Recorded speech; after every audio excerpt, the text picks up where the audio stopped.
D'aussi longtemps que je me rappelle, Marion était venue me voir, ça fait pratiquement 12 ans. Ouais. Dans mes débuts, dans mon jeune temps, en tant que massothérapeute, Oui. à Saint-Marc-sur-le-Lac. Oui. Problème au niveau du pied, du genou. Bon, alors, petit problème avec son pied ici, 5e métatarse. En fait, bon, on fait une chirurgie. On a retiré la phalange. On fait les chevilles avant. OK. Les chevilles, le pied, enfin bref. Puis, en fait, la phalange proximale et distale ont été retirées. Alors voilà, il manque un orteil. Donc, quand il est positionné au sol, elle n'a pas un appui convenable. Donc, les genoux, évidemment, ils subissent. Si je vous montre ici mon tibia, je roule le pied vers l'intérieur. À cause que je ne suis pas appuyé vers l'extérieur, il va y avoir une rotation interne de toute la jambe, le genou, etc. Donc, elle avait des problèmes au genou. C'est assez logique quand on regarde ça de ce point de vue-là.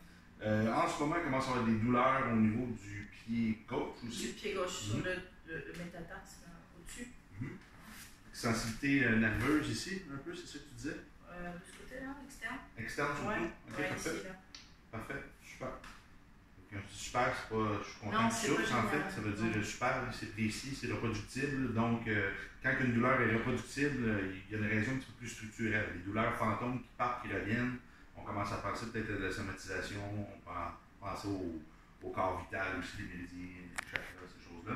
Mais quand c'est reproductible, toujours le même genre de sensibilité, un mouvement précis qui cause certaines douleurs. Ouais, les chaussures en fait, enfermées, le pied enfermé, là, Voilà. c'est terrible. Et puis quand je plonge, Assise comme ça aussi, te dis. si je laisse mes jambes en bas, j'ai comme toute la nerve qui descend, qui veut pas monter. Un mauvais retour. Donc, dans cette position, sauf que là, maintenant, j'ai un petit bobo sur le pied et ça me. Alors, je prends celui-là et je fais ça comme ça. Ok, parfait. Position qui va prendre 10 minutes et dans 10 minutes, on va bouger parce que.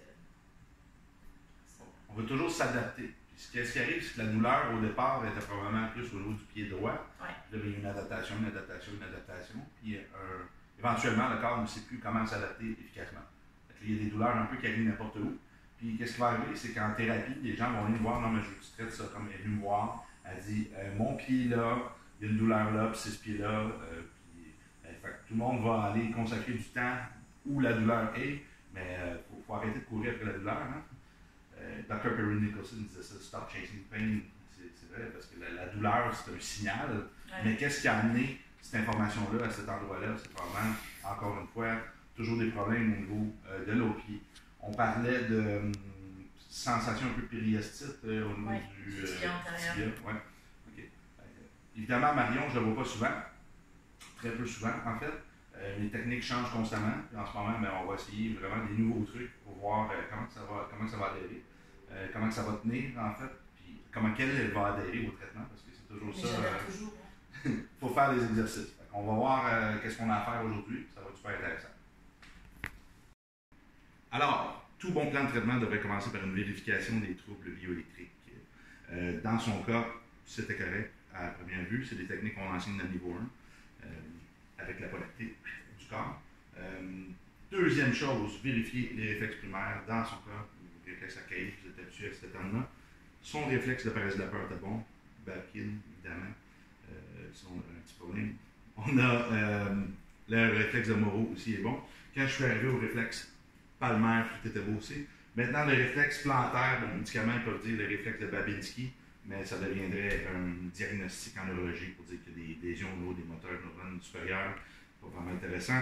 Mais qu'est-ce qu'on voit, c'est ici, si je touche la plante du pied, vous pouvez faire le petit test à la maison. J'utilise mon Proprioception Enhancer, le petit qu'on a développé à l'Institut. Qu'est-ce que je vais faire, c'est je vais prendre le bord inférieur du pied, je vais faire le tour ici. Regardez ce qui se passe. Le pied n'a pas de réaction, on a perçu un petit peu un pied mort, la hanche n'a pas de réaction, c'est correct. C'est pas phénoménal, mais c'est correct. Si on s'en va voir l'autre jambe, si on peut peut-être prendre un plan de vue jusqu'à la hanche ici, que je bouge là, voilà la belle réaction. La jambe saute. Clairement, à mes yeux, oui, elle rigole, elle peut être chatouilleuse, mais c'est unilatéral. C'est pas le problème, il n'est pas des deux côtés. Donc, selon moi, ce qu'on voit, c'est un réflexe plantaire ici qui est non intégré. Je vais quand même lui faire travailler les deux pieds. Donc, nous ne pouvons absolument pas corriger le réflexe à l'instant. Parce que vous allez voir plus tard avec les autres techniques, peut-être que le réflexe va se faire inhiber avec d'autres techniques qu'on va utiliser avec le gua sha. Bon, ce qui m'intéresse, ça fait combien de temps que ton pied est problème, le pied droit? 1984. 1984. Tu es une jeune bambine? J'étais. Non, même pas. Comment ça s'est passé? En fait, l'histoire au départ? Oui. À 11 ans, je suis passée sur un banc de sable et des skis nautiques. Et puis la dérive à l'époque était très longue. Et la bottine était très grande pour un adulte, pas prévu pour un enfant. Mes jambes sont restées coincées dans la dérive, dans le ski. Et j'ai une distension ligamentaire sévère. Mon gros orteil touchait le tibia, sans rien casser. Donc, chirurgie, ils ont attendu la fin de ma. Voyons. Convalescence? Non, de grandir. Ah, ta poussée de croissance. Ma poussée de croissance, merci, j'avais un blanc. Ils ont attendu la fin de ma poussée de croissance. Ensuite, ils ont opéré mes chevilles. En opérant les chevilles, il y avait un microbe qui traînait dans le bloc opératoire, qui m'a fait un œil de perdrix au départ, qui est parti en ostéite et qui a fini en gangrène. Et ils ont coupé. Voilà, c'est ça l'histoire. Ouais, c'est pas mal. Chanceuse. Bon, ok. On a tous une référence de chance. Moi, 84, tu avais quel âge? Moi, j'avais 3 ans. 84, j'avais. Voyons. J'avais 21 ans. Jeune beau. Excellent. C'est le temps d'arriver. J'ai 21 ans. Okay, la dernière fois qu'ils m'ont. Chirurgie. Dernière chirurgie. La première, j'avais 16 ans. Donc, est-ce que la technique du ski était bonne? Est-ce que la botte était trop grande? Est-ce qu'il y avait seulement un mauvais contrôle de la jambe? Est-ce qu'il y a plein de possibilités? En ce moment, nous ne sommes pas là dans notre réflexion. Les réflexes peuvent s'intégrer, devraient s'intégrer en fait à l'enfance naturellement. Mais si les réflexes étaient intégrés, mais il y a eu un accident au niveau de la jambe, le corps peut réactiver un réflexe. OK? Désintégrer. Ça se dit mal. Mais qu'est-ce qui se passe? C'est que le corps va retourner dans le temps et on va retrouver cette même étape de développement qui a mal été faite par mécanisme de protection. Parce que le cerveau, il a de la difficulté à communiquer avec le corps. Qu'est-ce qu'on va voir? C'est est-ce que ce réflexe-là, c'est seulement, en fait, est retourné comme étant non intégré à cause de l'accident? C'est possible. Qu'est-ce qu'on va aller? Notre but, c'est simplement de réintégrer ce réflexe-là. En réintégrant le réflexe, qu'est-ce qui va se passer? C'est qu'il va y avoir un motoneurone inhibiteur qui va se mettre en place, puis que ça va faire place à son corps à retourner vers les autres réflexes qui sont plus longs. Dans le cours d'éducation sensorimotrice, on montre tous les réflexes si ça vous intéresse.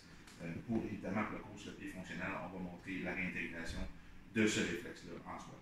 Je vais te parler du réflexe plantaire pour que tu comprennes un petit peu. Peut-être que ça a toujours été comme ça, ou peut-être que c'est arrivé après.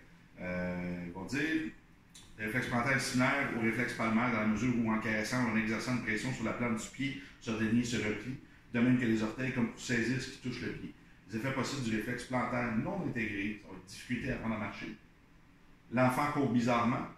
Je cours pas, je sais pas courir. OK. Bon. Mauvais sens de l'équilibre. Tout à fait. Ça, c'est vrai. Ça, on le sait. L'enfant replie ses orteils lorsqu'il porte des chaussures, rendant difficile le fait d'enfiler sa chaussure. Non. Problème en pratiquant des sports demandant de l'équilibre et de la coordination en courant. Je cours pas.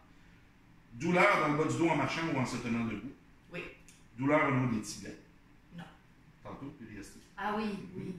Entorse récurrente des chevilles. Oui. C'est pour ça que je dis que peut-être que son réflexe était mal intégré en faisant le sport. Elle était déjà conditionnée à se blesser parce que les mécanismes neurologiques n'étaient pas mis en place, n'étaient pas assez matures. Difficulté à marcher dans le noir, la vue n'est pas là pour aider l'équilibre. Est-ce que tu as remarqué si... si je me colle? Ouais. Pour faire pipi la nuit? Ouais.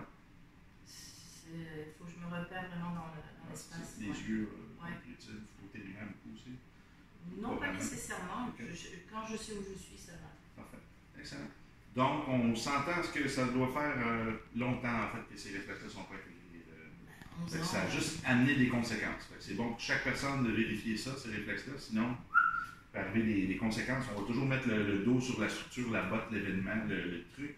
Mais à la base, tu étais programmé à te blesser parce que le système neurosensoriel n'était pas assez mature.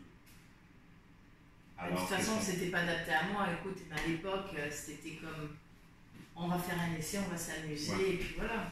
Ils m'ont dit ça aussi, moi, en 2000. Ça change pas tant que ça. OK.